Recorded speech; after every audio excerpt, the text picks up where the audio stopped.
থেকে আগরতলা জিআরপি থানা এবং আরপিএফ থানার অফিসার স্টাফ মিলে আমরা আমাদের যে আগরতলা রেল স্টেশন আছে প্রত্যেকটা প্ল্যাটফর্ম 1 নম্বর 2 নম্বর 3 নম্বর এখানে যাত্রীরা যাতায়াত করে স্টেশনে রেলে, তো আমরা সব জায়গাতে চেকিং করছিলাম। তো এমন সময় দেখলাম প্ল্যাটফর্ম নাম্বার 1-এর দিকে দুজন লোক, একজন মহিলা এবং একজন পুরুষ, তারা খুব স্পিডে আসছিল এবং রেলে যাওয়ার জন্য চেষ্টা করছিল।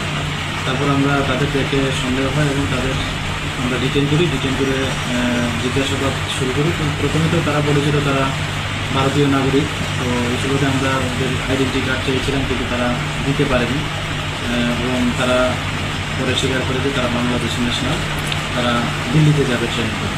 তো কিন্তু কোনো তাদের কাছে কোনো ভ্যালিড পাসপোর্ট বা কোনো ভ্যালিড ডকুমেন্ট নেই। তারপর আমরা আমাদের আগরতলা জিআরপি থানাতে একটা মামলা নিয়েছি আইপিসি এবং আইপিপি অ্যাক্ট এবং ফরেনার অ্যাক্টে।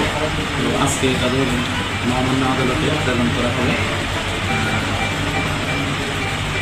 নামগুলা কি? হ্যাঁ, ওদের একজনের নাম হলো যে মেয়ে নার্গিস আক্তার, বাড়ি বাগেরহাট ডিস্ট্রিক্ট বাংলাদেশ। মেহেদি হাসান, ওর বাড়িও বাগেরহাট ডিস্ট্রিক্ট বাংলাদেশ। কোন ট্রেনে যেতে চেয়েছিল তারা? তারা ওই বিকালবেলা আমাদের একটা ট্রেন আছে শিলচর হয়ে যায়, ওইটা দিয়েই তারা যেতে চেয়েছে। এই গত কয়েকদিনে যতজন বাংলাদেশি আটক করা হয়েছে এর মধ্যে কি তারা চেন বাই চেন কি যুক্ত রয়েছে এরকম?